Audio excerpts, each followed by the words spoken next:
is film, and I'm joined here with my co-host, Hecubus. Today's episode is Spaceballs!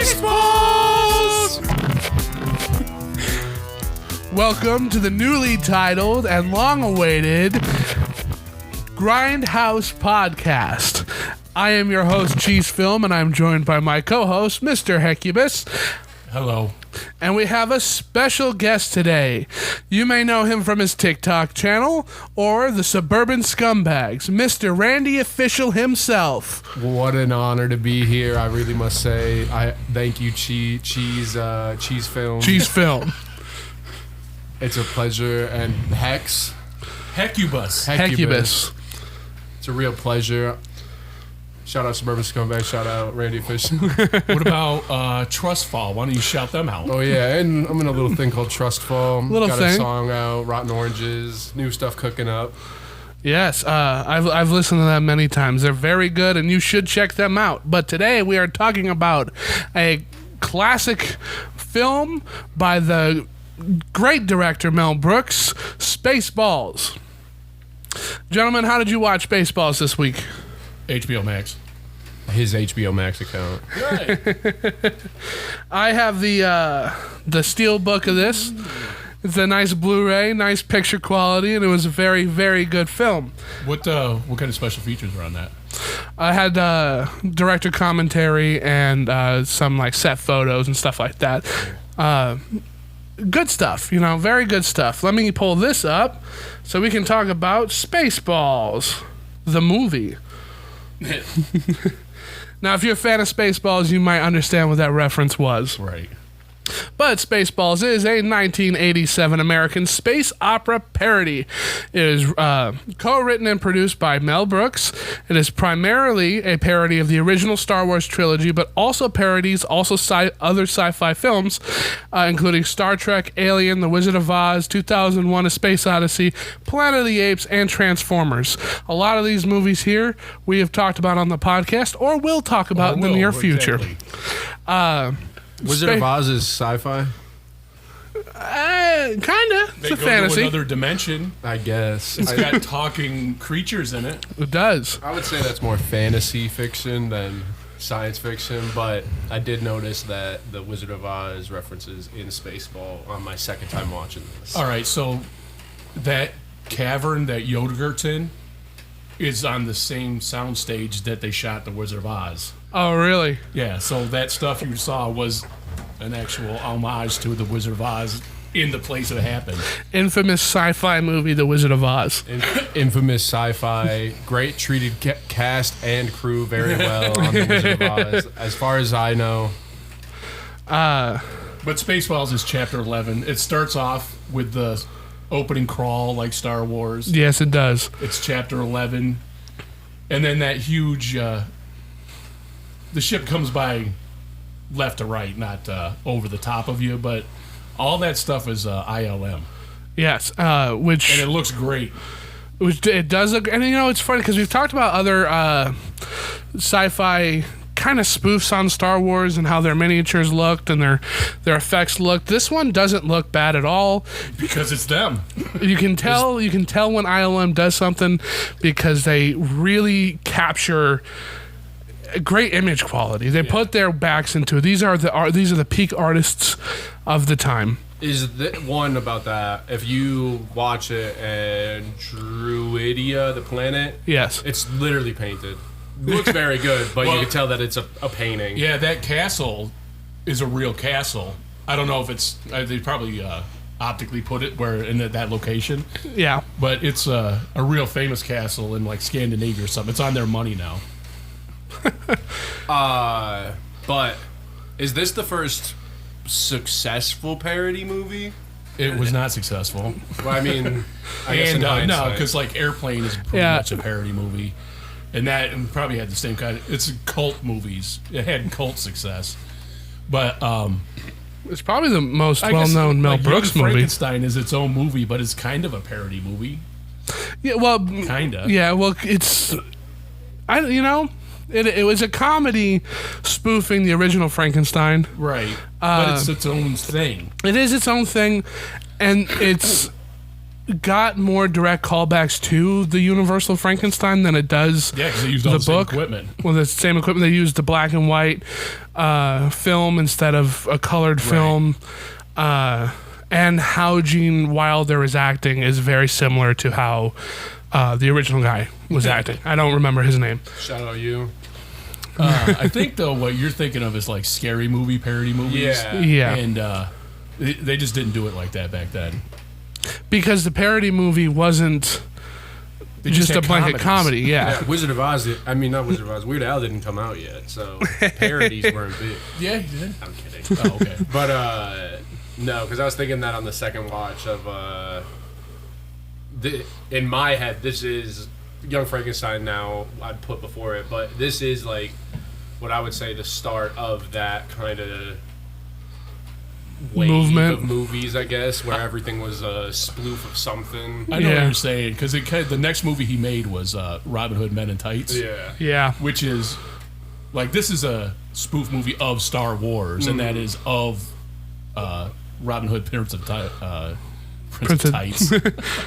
Prince of Thieves. Prince of Thieves. Yeah. And then he also made a couple more later, like Repossessed, which is The Exorcist. Yeah. So kind They of did like that. High Anxiety too. Well, that's kind of what Mel High Brooks, Anxiety is a spoof movie of Hitchcock. Hitchcock, yeah, like in more it's a real movie in its own vein, Yeah. whereas this Dark Helmet is obviously Darth Yeah. Vader. Colonel Sanders. And he's the king of parody. He's the king of doing this. Like Weird Al does it in damn music, and he does it for movies, and it's unrivaled. There's not a single parody movie I would say can dethrone any of his movies. No. Well, they're ranging The good in ones, goodness, yeah. But like I would put his parody movie up against anybody else's, Absolutely. and he'd take the win because Mel Brooks is a genius comical writer. He is hilarious. And it works more times than it doesn't, and when it doesn't work, it's already moved past. You didn't even really realize it didn't and work. It's still entertaining when it don't work. Exactly. It's a home run. You can't go wrong with any of them, except for maybe the new History of the World. That's not getting a lot of Did you watch positive thing. No, I haven't. I don't have a Hulu subscription anymore. that? Oh, you can do mine. You can come over and watch mine. But it's not as good. It's way that... I don't know how much he wrote it, but I think he just produced it. It's Yeah. written by younger people. So that for me... It's at too least, modern. And some of it's just not funny.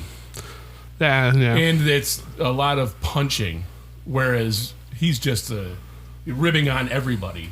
It's an comic, equal and that's- opportunity. Yeah, offender. Yeah. Here's something, because I went to see this when it first came out in a drive-through or Ooh. drive-in theater with Inner Space.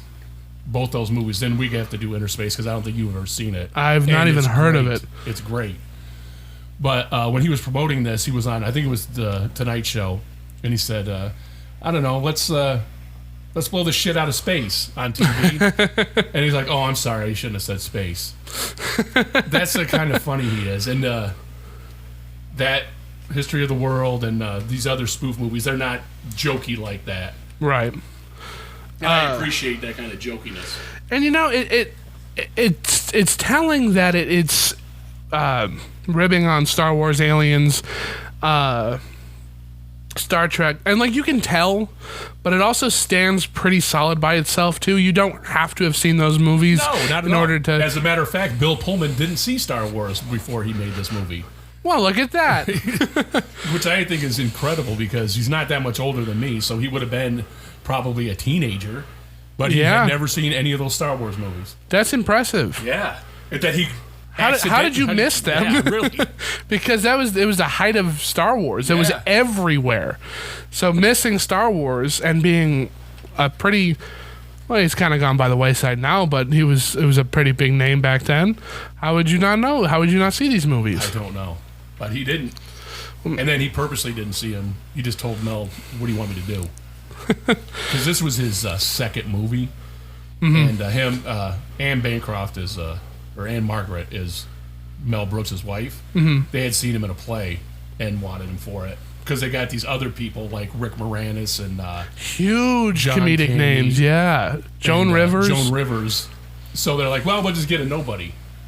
And they did. Threw him in there. Pretty much made his career. That's kind of what they did with Han Solo, though. Harrison Ford was kind of a nobody. Yeah, really. He was George still Lucas's doing construction. Yeah, he was a gardener, I think, for Lucas, and he did handy jobs, and then he was doing the line readings for the people they wanted to cast these movies for. He was on the other side of the table reading so that Mark Hamill could audition. Right. And George liked him, so he's like, well, why don't you do it? Because he did American Graffiti before. They had a relationship, and just do me this one favor, and now look at it. They really, they find these people in the middle of nowhere that just are cool guys, and then they end up playing really good, cool guys. Yeah. Sometimes there's only so many actors you could use, so you gotta get new ones. Speaking of all the people that are in this, a lot of them dead. Actually, and died recently. John Candy didn't, obviously, but Joan Rivers, Mel Brooks is still kicking. Yeah, he's old. He's old. I think he's 97. Yeah. Who was Dom DeLuise? Pizza the Hut. Wow. I like his son. What's his son? He was on Jump Street. Peter DeLuise. I was a big fan of him, and then I was introduced to Dom DeLuise in All Dogs Go to Heaven. He voices... That's hilarious. A dog in that. Because I've seen so many Dom DeLuise, Burt Reynolds movies that... Hearing that is... Yeah, it's All Dogs Go to Heaven. Just not Cannonball Run. Yeah. This is my first John Candy movie, though. Really? Yeah, and then it was Uncle Buck. Yeah. Planes, Trains, and Automobiles. Planes, Trains, that's the best. Yeah. Well, you gotta watch it. Thanksgiving. Done. Perfect Thanksgiving movie. Alice's Restaurant and watch Planes, Trains, and Automobiles. That movie is great. Yeah, it is. And John Candy's just a funny guy. He's a very funny character actor, and he does a fantastic job in that. He almost does carry main cast through the movie. He's got a lot of energy. You know what's funny? He was they butting heads with Mel Brooks a little bit and Mel thought he was taking over a little bit, and John thought that he was carrying it too much. By the end of the shoot, they were friends again, but there was some roughness in that. And from what you just said, from your impression of it, yeah. Well, he's also a more experienced actor too. Yeah, Han Solo guy, though he did good, but Bill Pullman did not was not able to carry it, and the one that carried the princess, who is Daphne's Zurich, something like that. Zunachi. You want me to turn it around so you can read it better? I don't think she was able to carry her role that well, and I think she was acting with Joan Rivers, and Joan Rivers River and John Candy carried their main characters as side characters. I think. Well, I think they're comedic. Yeah, was part of the cause. They drive the story, but those two really push the story forward and make it more colorful. Enjoyable. Yeah. And they're also just. They've got loud personalities. Those two, like Joan Rivers had a TV show, I believe, and John Candy being one of the biggest comedians. Wasn't she like a late night? 80s? Yeah. Well, first she was a stand-up comedian. She is all personality.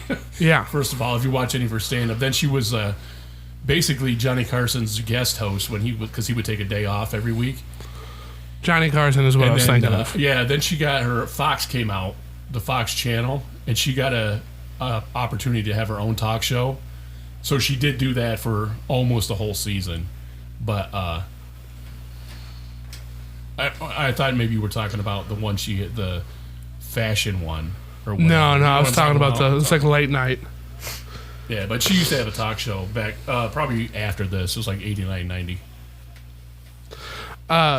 But yeah, so she had that talk show, and it's a really good talk show. I thought it was pretty good, but it ruined her relationship with Johnny Carson. They never spoke again. Oof. Yeah, really. Well, Johnny Carson. And she had that broke her heart. Yeah. Well, he had a big ego too, though. Yeah, he was the best. He was the late night. That was it. That's what you turn on the TV for, is Johnny Carson. And you didn't have a lot competing with him. Like how today you got Seth Meyers and Jimmy Fallon and Stephen Colbert. It was just him. Him and David Letterman, I think, were the only real two. Right, they were on the same. David Letterman was a guest host too. And then when he started his show, it was the whole different audience. Everything was different about it. Anyway, we're talking about Spaceballs. Yeah, we're going back to Spaceballs. Well, it's good history, because this is the time frame and this is the time period that it was. And but you had mentioned, I don't know if it was during the glitch or not, the datedness of like the VHS tapes. Probably, yeah.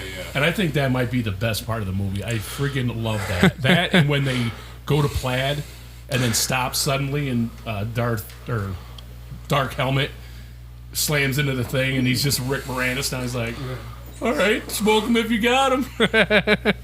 But that's great. When is this? Now.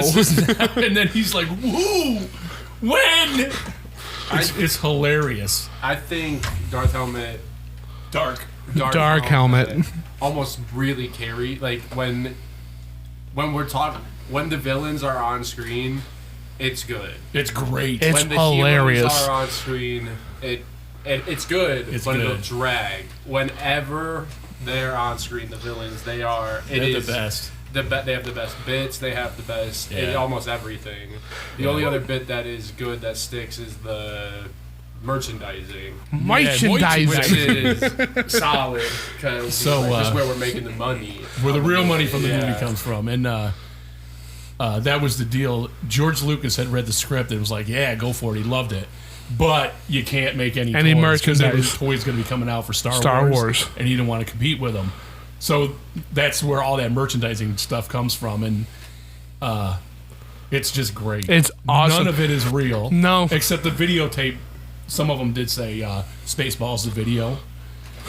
But that whole part is just, it's amazing. And then they're going through their little library of VHS other tapes. Mel Brooks movies. They're all the Mel Brooks movies and like Rocky 37 and stuff like that. That's great. I think you pointed out that they did the VHS tapes. When I put the Blu-ray in, menus, how they'll do like the cool interactive menus. This one did that. So you put the thing in, and then they put the VHS in, and they're fast forwarding and rewinding through the entire movie. Yeah. And at points they'll stop it, look back at you, and then continue fast forwarding and rewinding the movie. The DVD did that too. That's so the one cool. That we had, yeah. And it says Spaceballs the DVD on it and that stuff. I love that they keep that recurring in the movie. So when they do like the Spaceballs, the lunchbox. Yeah. And ever since that, when they make that joke, the immediate next thing is Spaceballs the sheet. Yeah. Then it's Spaceballs the toilet paper. Spaceballs the flamethrower. The flamethrower is hilarious. But even at the end when they're at that diner, the shot is behind the register and it says Spaceballs the placemat. It's just great. When they go to the prison, I think it says Spaceballs the prison or Spaceballs the parking or something. Yeah, that they're pulling into. Great. The sign says there's no parking from 12 a.m. to 12 a.m. Monday through Sunday. Can't you read? And then those guys come back. And they're the guys. Who are they talking to? Is it there they are? There's nobody else in the hallway. It's just those two, and then the heroes, and then more people come in, but there's nobody there. They're talking to each other. To be off. That's funny. But also back to this flamethrower. That is where Elon Musk, why he was selling flamethrowers, is because of this. Because of Spaceballs. I heard about literally. That. Yeah, I wanted to get one of those, but you guys would burn the house down. Listen, at the kids diner will part love at the end, which is iconic because John Hurt. Yeah, John Hurt comes back. When that shot of the parking lot, there's a Millennium Falcon. Really? Yeah. And here's something that makes me mad. I kind of get it. But when I saw it the first time, and I think maybe on the DVD, when they're doing that establishing shot, they're playing Good Enough by Van Halen. Yeah. And I loved that because I was a huge Van Halen fan in high school when I seen this. Shout out Van Halen. Yeah. Sammy Hagar era, too. Yeah, it was 5150. It's the first song on side 1. Anyway, did you hear Good Enough by Van Halen on the Blu-ray? Because it's not on HBO Max. Oh, did they take it out? Yeah. The first wow. song when they're in the RV? And he's dancing to not it? the RV. That's Bon Jovi. Yeah. This is when they're at the end of the movie, when you go in that diner, when they're coming into the diner, Good Enough is playing by Van Halen. Well, you didn't see it on HBO Max because it's not on there. But I watched the credits. They're credited. And that song is credited in there, yeah. I wonder when they lost the rights to that. Yeah, and it must be a HBO thing. It probably is. Or maybe because Twisters is coming out, and Van Halen did That song. a song for Twister. Here's the thing, though. It's Time Warner owns HBO. HBO Max is part of Time Warner. Time Warner made the movie. Time Warner is what, or Warner Brothers is what Van Halen's record company is. So I don't know why. So they should have the licensing rights to that song anyway. Yeah. That is odd. That is so odd. It's very odd. And I know those guys, it's not their fault. You know, what it might be is sometimes You're going to say the right thing right now. the music in one country will be cleared, and then when they play it in another one, they'll have to change it out. Right. So maybe what you're watching is a foreign print of... Well, it's not a foreign print. It's the licensing crap. It's got to have something to do with HBO, too. It's just weird because it's all Warner Brothers. Right. It just doesn't make any sense. And it's I don't like that song's not in there because I love Van Halen. Van Halen is great. I'm glad you brought up John Hurt because, A, he's young in this. He's young and alien. And if you didn't know who he was, it's kind of a cool Easter egg, being a younger person watching this and seeing it's John Hurt. That's really cool. That is cool. And he says, "Not again." Not again. Which is hilarious. It's an obvious, that's what he's referencing, is the first Alien movie with the chest burster. And then this one does the Family Guy, Looney Tunes, Hello My Baby thing. The frog. Yeah. And John Hurt was only in it because Mel Brooks asked him to, because Mel Brooks is the guy that produced The Elephant Man. Which is very weird tonally different than anything else in his life. Ever do, Yeah. We gotta do that, though. The Elephant Man. The Elephant Man? Oh. Because it's David Lynch, too. It was David Lynch. It's got Anthony Hopkins and John Hurt. And I think one of them might have won an Academy Award for it. And we're talking about Spaceballs. Well, look, it's Spaceballs. Spaceballs is doing so well, it's influencing other movies, too. Yeah, it's great. I love Spaceballs. Back to merchandising. I have scoured a little bit of the internet, not really that scoured, but made a glance for Spaceballs merch, and the shirt I'm happen to wear today, it says May the Schwartz be with you. I found this at a thrift store. Really? Yeah. And when I saw that, I literally had to buy it because this has been the only Spaceballs merch, and I don't even think it's licensed. It probably isn't. No, if that was the deal, they couldn't make. I get asked multiple times. Where'd you get that? Anytime I see this, of what is a Schwartz, and if it's from Spaceballs. So that is kind of cool to be like, oh, you know this movie too, other random person. Yeah. Because I saw this first when I was a child, so this is like a child movie. Yeah. I have some nostalgia, and when I rewatched it, this nostalgia was there, but like we said, the humor. It gets better almost. Yeah, you get understand more references. You get a lot. Yeah, as you grow up, less jokes whiz. It does hold up. There's a lot of comedies from that era, or even just comedies in general. The biggest thing, your biggest shooting yourself in the foot, is putting any dated material. Yeah. Right. But that is what's funny at the time. Right. So being able to do that and be like, oh, dude, you guys found their stunt doubles, and everyone is a stunt double. That's great. Then the fact that they're being on a movie set and they call back to it multiple times. So like when Dark Helmet is going to say something nefarious at the beginning of it, and he pushes Colonel Sanders away a little, and Colonel Sanders looks right directly into the camera. Yeah, and then it hits him in the face. Yeah.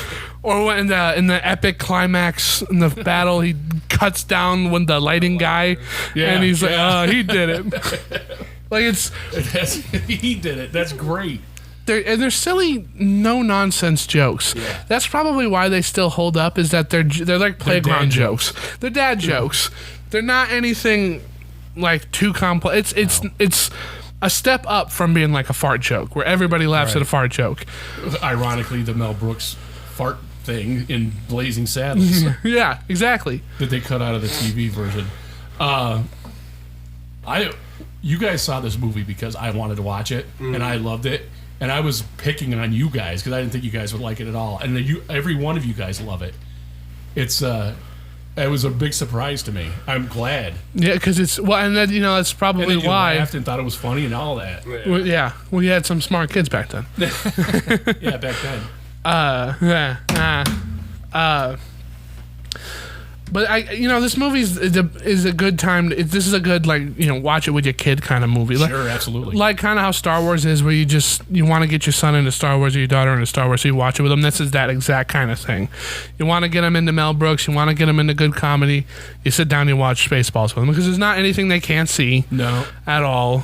It's all very. It's PG, but it's a soft PG. Yeah. It's a fun comedy movie. It's a fun family movie, and it knows when to pull away too. So like the salute, it's literally about to fly the bird, but they wave at you. Yeah, like that's clever. All that's clever. It's good. You wouldn't notice the dirty stuff anyway, right? Yeah, it's like gone before it's there. President. Oh, his name is Brooks backwards. Scrooge. Yeah, Scroob. It's Brooks backwards.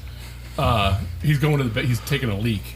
Yeah, and this wall. I told you not to call me on this wall. The wall comes up, and the woman looks down and smiles. If your kids wouldn't get that. No, but she does look right into the camera, though. Yeah, right into it. Love that camera stuff. The quote unquote meta, as you guys would saw now. Also, when he was like, "Yeah, when that sun rises, we don't want to be here, whatever." And then it dissolves. It's a dissolve transition. Nice dissolve. Here's a couple bits of trivia for you. On the DVD audio commentary, Mel Brooks talks about how difficult it was playing Yogurt. That gold covered the colored makeup gave him terrible rashes on his face and neck, and his knees were hurting constantly since he had to walk around on his knees, even though he was wearing knee pads. Yeah. Brooks also goes on to say that in spite of the difficulties, he enjoyed playing Yogurt tremendously, and that it was all worth it. Yeah. And Yogurt is probably one of the best spoof characters in this movie, I think, because it's obviously the Yoda, but instead of using the puppet, it's Mel Brooks again. Yeah. They would do this in the Austin Powers movies, where they'd have your main guy play multiple different characters. Right. So he's our evil president as well as our ultra good Yoda insert. Mm-hmm. And I think it's a good, clever thing to do to wrap it all up in together like that. It is. Here's a piece of trivia for you that younger people will appreciate. R.L. Stine wrote the novelization. Really? Yeah. Wow. R.L. Stine did that. I wonder why. Well, it was before. It was 1987, so... Oh, so it's before Goosebumps. Yeah, it's before all that stuff. So it's his foot in the door before he became everybody's favorite... Spooky guy, yeah. Like also... Oh, hang on a sec, Tom. The part where Rick Moranis is playing with the dolls. Yes. That's all improv. Yeah, they came up with it on the day. Spot, yeah. Go ahead. Go ahead. I did like that. I think that was crazy. And when I saw that, I was thinking about the merchandising too. Yeah. Because anything that was in this thing, in the movie, I was like, oh, anyone would have bought that. Everyone would have bought that. And I'm not going to lie. I'm sure if they did like a revamp, now that George Lucas is kind of like a billionaire off to the side, not being in the movies. But he's retired. Yeah. Releasing some Spaceballs merch would be cool. I think that'd be very cool. And so having too. like that 80s bedding, that 80s like the sheet artwork would be very cool to add into this. We had the sheets. Those sheets were spoofing Despite too. off, Yeah. yes. I think what that's I mean. it's yeah. Or it's 2024. When's the Search for More Money gonna come out? I guess Spaceballs 2. like Rick Moranis was going to do it. It keeps falling through, but now I don't think he should, unless Mel Brooks is going to write it himself. 2 or 3 people wrote this movie, but he's got to have those kind of guys. He can't have new people. No. Well, and it was also going to be called Spaceballs 3: The Search for Spaceballs 2. see that that would have been funny. And this might be a movie where I don't think you need a sequel. I think this is good on Absolutely its not. own. Don't Every single one of Mel Brooks' movie don't need to be. a sequel. Story of Spaceballs doesn't matter. It's the jokes Yeah. Right. Right. with the plot around Right. it. So The sequel to would be Spaceballs is nothing. Yeah, Blazing Saddles. yeah. It's just the next Mel Brooks movie. Right. And Because this, you're Which Mel Brooks is in every movie he's been in. Oh, hell yeah, oh yeah. Even Elephant Man no, he just produced that. Yeah, no, Okay. he's He in did all of his direct it or- directed movies. would be hilarious if he made a Yeah. cameo. What's going on in here? Elephant Man. Oi! It's not an Bag elephant, back man. on your head. He's not an elephant. Yeah, and that's one of the the fact that it's called History of the World, Part 1. It's that's- not the history of the world then. It's only part of the history of the world.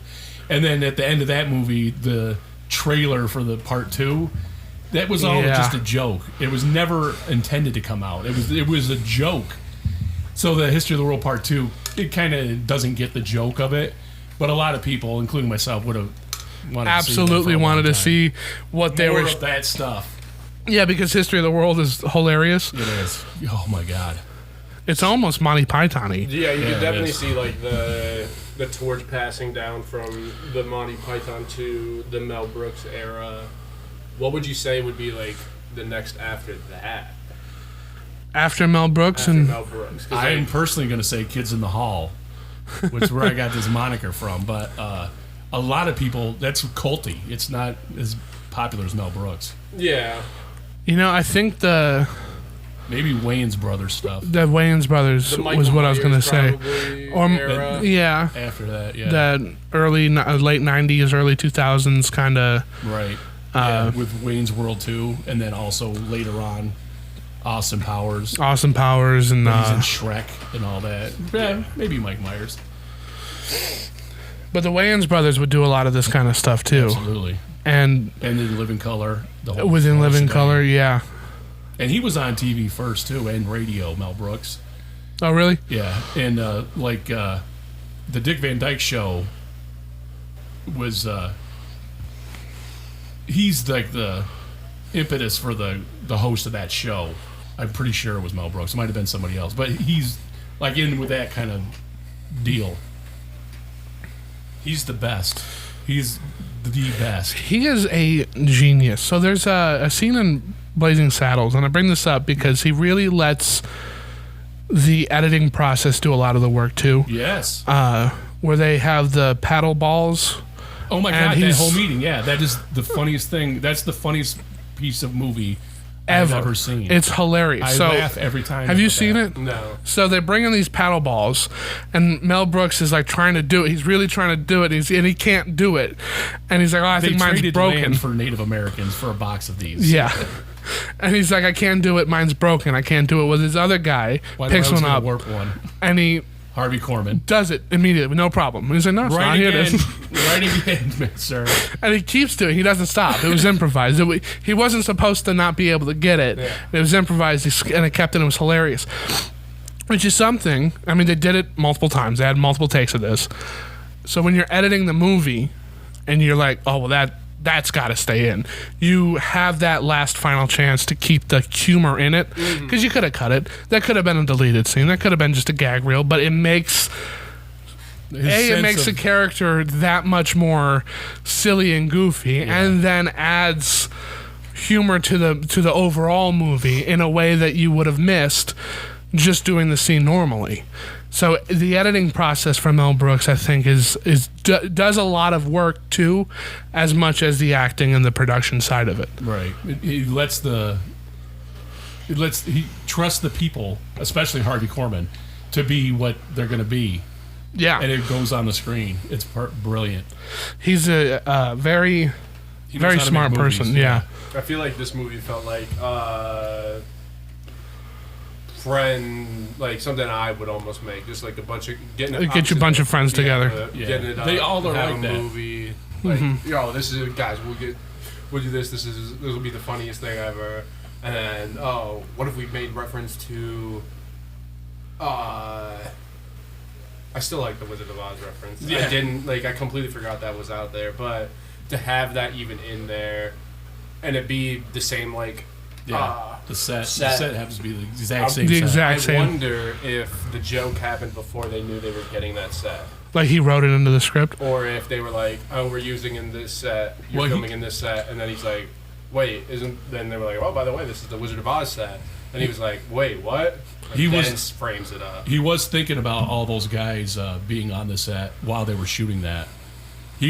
Mel Brooks had that in mind when they were making this movie. Wizard of Oz people? The Wizard of Oz, yeah, and those people and stuff. And also, like, at the end of the movie when they open the fortune cookie.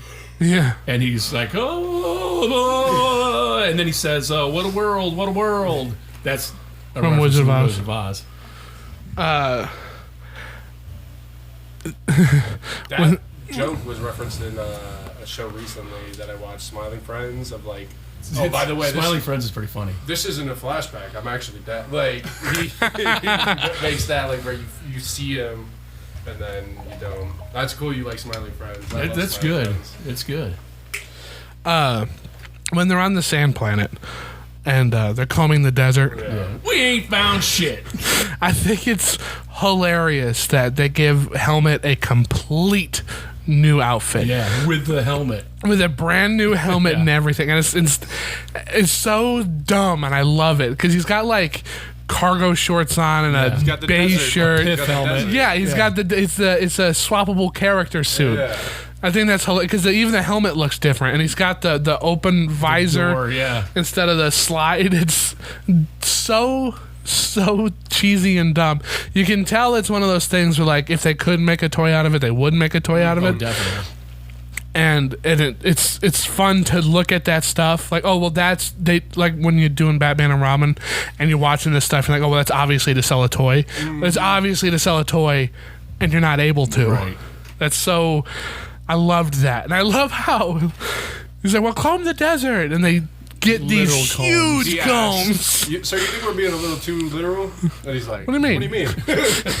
You told us to comb him. We comb. Rick Moranis is great in this. Rick Moranis is fantastic. What's going on? What do we got in here? Cuisinart, all that kind of stuff. He's talking with the helmet up, and then he closes it to talk all mean and stuff like that. It's great, including the pith helmet. He's like, we'll close the helmet. I'll get him.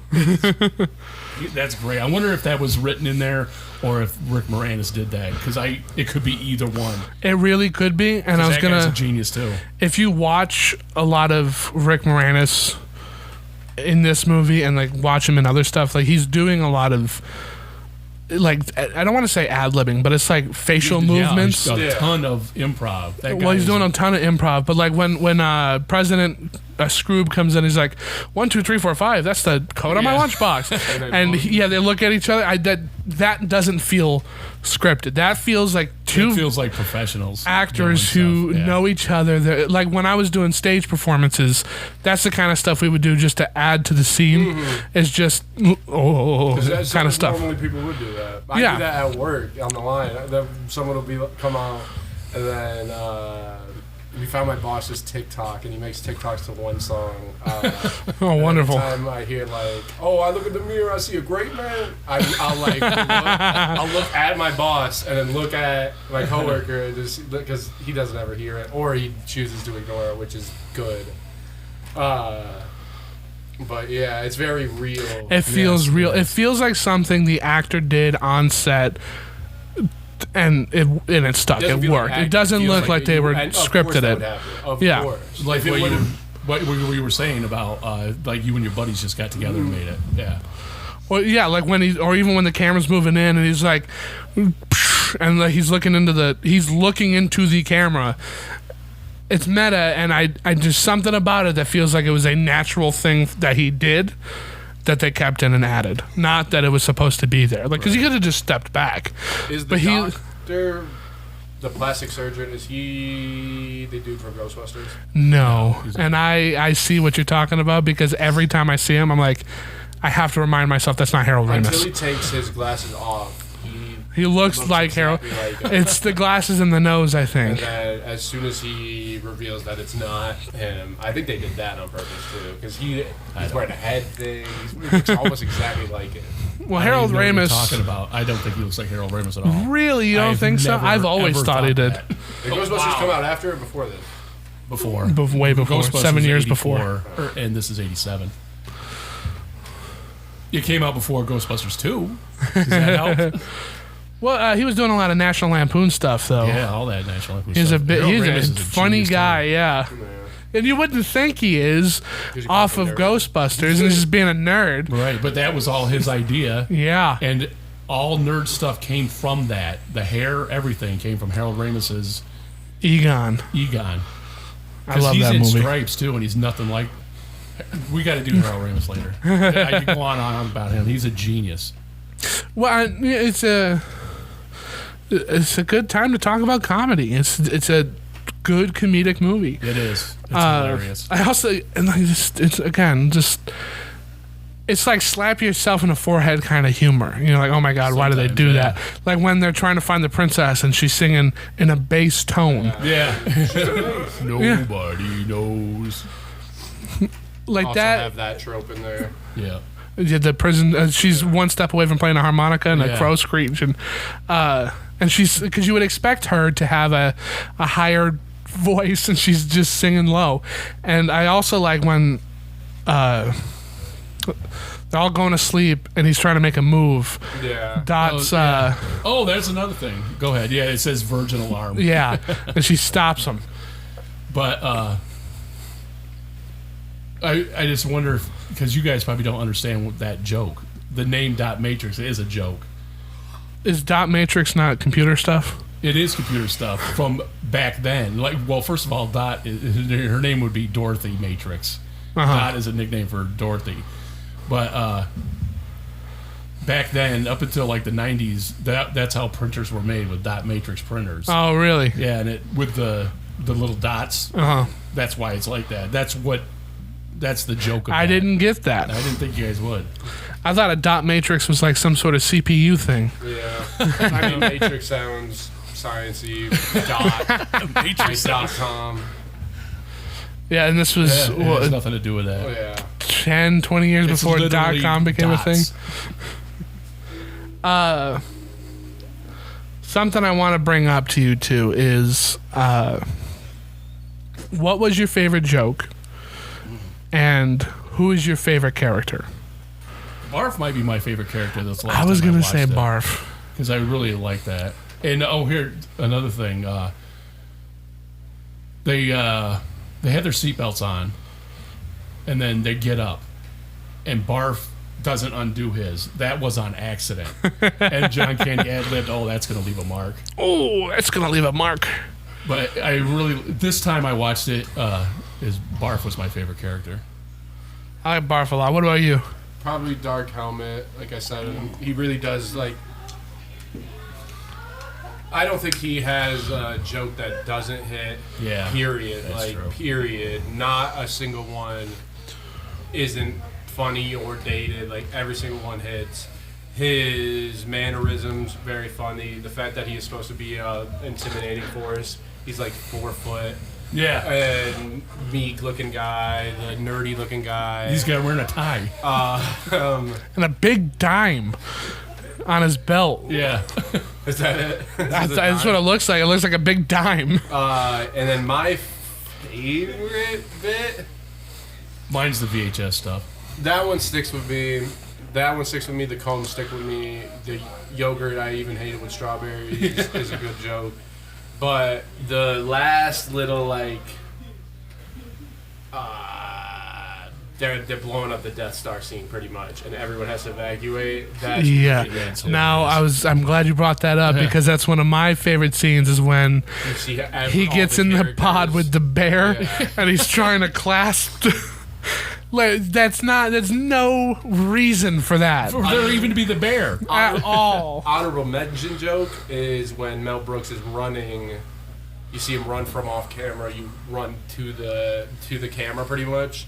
And he's like, if I walked, the movie would have been over. Yeah, it's just too big. I love the constant dogging on the sides of their own ship. Yeah. That's hilarious because it's supposed to look like a Star Destroyer, I also like that which are huge. The bit of showing the ship and how long it is twice technically. Yeah, because they fast forward and you see that whole sequence again. And the Planet of the Apes. And that right there. Kissing on the top. With the planet. I think those are the original masks, too. That looks like they might be. Iconic scene, period. Yeah, well, there goes the planet. Yeah. Great joke. Is that on Druidia, where they land? I don't think it is. Because Druidia has that shield, and they've blown up, and you see them spinning out. Right. So they land on Earth. Yeah, right. In the future. In the not so distant future. But yeah, it's just such a great time. It is a great time. And everything works. Something else, I wanted to point this out because we were watching it right here just before the podcast, Tom and I, just because the end of this movie is so good. The Schwartz lightsaber rings. Yeah, that's great. It's great, and I don't think there's anything there. So on Star Wars, they have There's gotta be. There's pulled, and I don't see those two guys acting that good. I don't know because it doesn't cut a lot, and when it deactivates, they'll be in a clash, and then it deactivates, and there's nothing there, and there wasn't a cut. So it makes me think that they were just hitting Maybe they were. marks because it's like they're kind of see-through, and there's not anything there. Yeah. I think they just might be that spot on. I also think that that whole sequence has it gets a lot of time, and filming things the things you're going to put the most time in are the scenes that you're going to put a lot of the respect in. Right. And I think doing that scene, they probably had to do that 100 times or whatever in theory. So because that's the climax. That's that's one of the best jokes. That's one of that's a great this joke. Is the whole you're parodying a climax of a different movie. It has to almost be as good as it's got to be that climax. epic. Yeah. So doing that, you would have had to have made I'm sure they would have been all right, well, try this and try that, and get all the shots they needed and pick the best from that. Right. Might be how they went across it. Because the other thing that you have to remember is shot order did matter for this, because there's a direct call to how far the movie is in the movie. I don't know how much of that is past effects, but they must have at least done the first 2 or 3. Well, because they're showing the movie in the movie. Shown that in that scene, and then finish the rest of the movie, or did it way before, film all that, and just had that in the bank. There is a technique to put video in this. I don't know if they were going to be able to do that. It does not. It looks too good to because it's playing. Because I could tell when the walls are green screen. Well, and when the lady general calls on the, well, you can tell that was added. Yeah, you know. And you can't on that TV screen. You can't. And it's so fluid when he does this. Every part of it is. Well, and it mirrors all the way down. That had to have been live. Yeah. Oh, that part definitely. That part specifically, but when they're filming and fast forwarding. Yeah. Don't ever show that part magic, again. No, I think it was either dailies or something that they had already. Well, they had already shot, edited. Because that shot could be at the end. Literally, you filmed the whole movie. And then you went back and did that. And that's probably what they did do, just because if you're going to have an insert shot like that, you're going to want all of it. Yeah. All of it. They only show the ship scene and him flying into the they only redo those 2 jokes. The rest of it is it's because it's now. And then this is happening now. and then it happens, and then it goes into the future. You know, So you only really have to have the 2 shots. We just missed it. It's great. when will then be now? Soon. A joke I still don't get is going plaid. Do you guys understand what that is? If you're going faster, if you approach the speed of light, you start going through the electromagnetic spectrum. So you got colors that we can see, and ultraviolet is at the end. Eventually, all you see is red, and you don't even see everything. So when they go beyond that, it's so fast. They went to plaid, which is ridiculous. It's ludicrous. It's ludicrous. Okay. Yeah, for the longest time, I didn't really understand what that meant. I mean, again, 7-year-old boy, not no space traveling Neil deGrasse Tyson over here. But that's funny that's why, and then it's ludicrous speed. Yeah. That's another great joke. Is we're gonna stop when he pulls the lever to stop it. The little sign says "emergency brake, never use." Yeah. It's great. So Rick Moranis famously retired after one of the Honey, I Shrunk the Kids, I think it was one of his last movies. If they were to do a Spaceballs 2, do you think he would come out of retirement for Absolutely. it? You think this would bring him Unless back? he's got some kind of mental condition where he can't remember things, I think he absolutely. I think if they do bring it back, they should bring back they should do what they did with the Scott Pilgrim and bring back everyone who they can bring back. And then just animate it. Like, Well, obviously all these people are going to be real way old. older. So like, He didn't come back for the new Ghostbusters. That's why I bring this up. He did? He did not. Well, I don't know if they asked him, He was like but a they had little everybody. side character. Well, so was Janine. Yeah, But Janine, that movie meant more to Janine than it did to Homeboy. That guy was a side character in a movie about 4 other main characters. And after the first movie... He had a pretty big role in the second one. Did he? Yeah, he was in a lot of it. he's in a lot. Yeah, he does have a bigger role in the second one. Is the first one... The first one's the Stay Puft Marshmallow Man, and Right. he turns bonkers. Into the dog. Yeah. The dog, yeah. And the second one, he's the lawyer in the courtroom scene, and he's babysitting the baby, and he and Janine have a whole love thing. And he becomes a Ghostbuster. Yeah. And he thinks he saves the day at the end of the Yeah. But the third one, he's like, no, He's not in he's not in Afterlife, and he's not in Frozen Empire.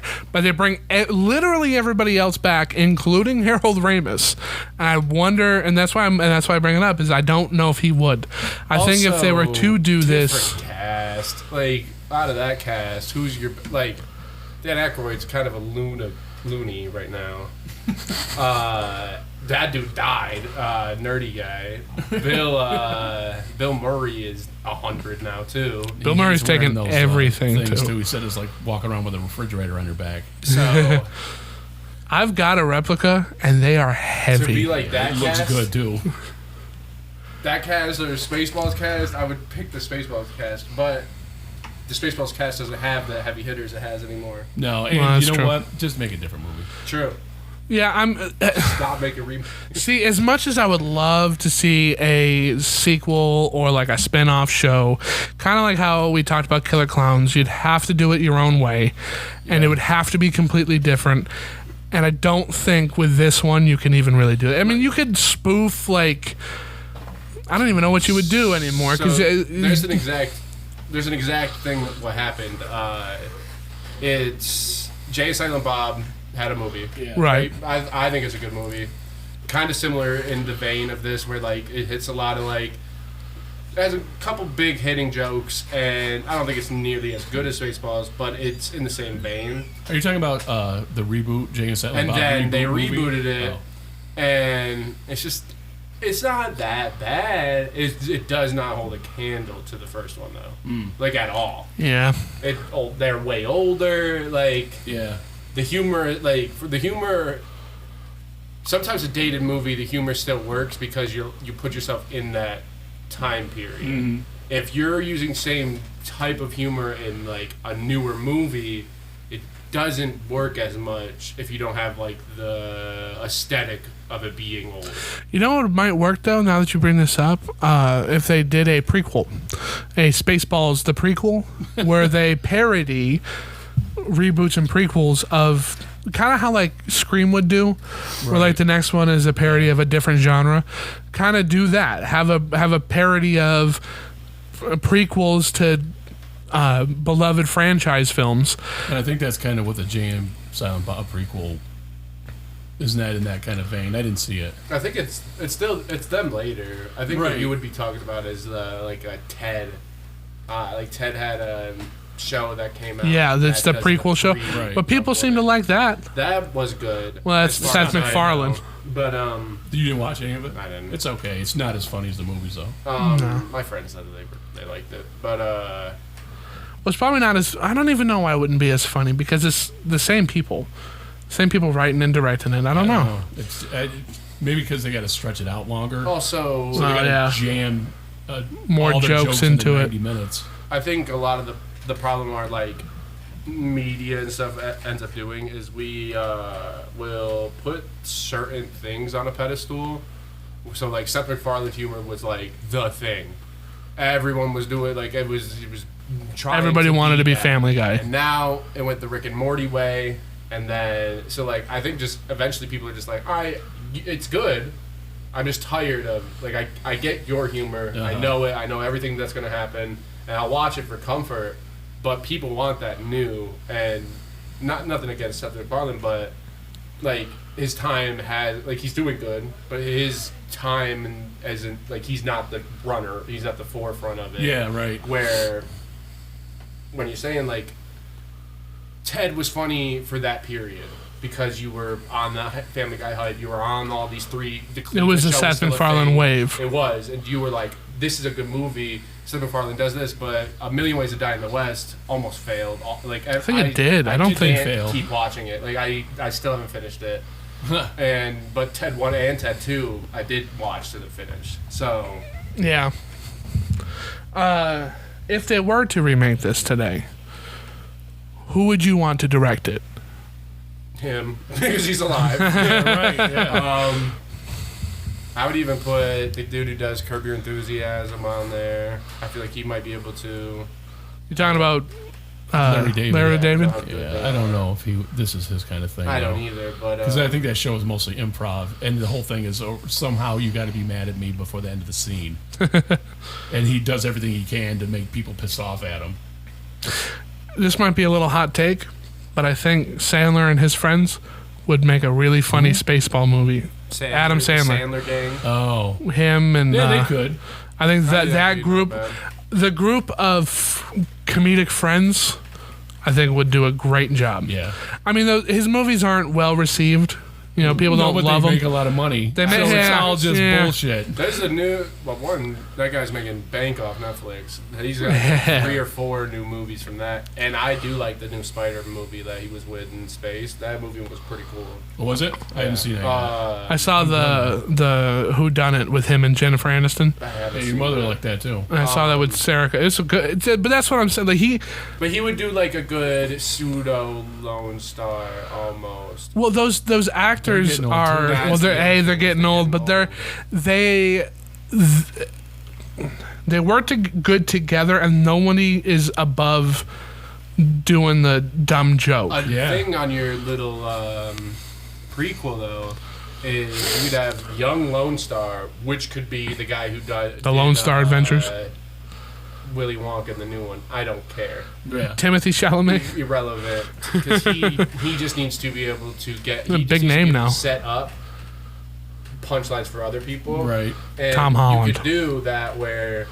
Yeah, he is the straight guy. He doesn't do a lot of jokes himself. He's the one that. Adam Sandler and all his gang could be the higher ups, the older people in his life that taught him how to be the guy with the RV that we know. Well, yeah, he starts out as like some really cool, like not cool, like a nerdy guy who knows everything, wants and to be in like the military or something. And then over the course of the movie, he just becomes somebody who just doesn't care anymore. Yeah. And like that's the joke. It's just like it's the reverse.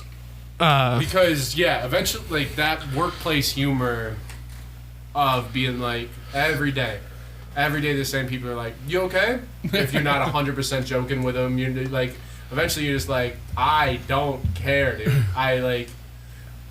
We're faking right now. We're going through the script, and my script is running out of stuff. So I think eventually adding that element to it of like nothing bad actually happens. This guy just hates his coworkers, hates his work, like and just is like.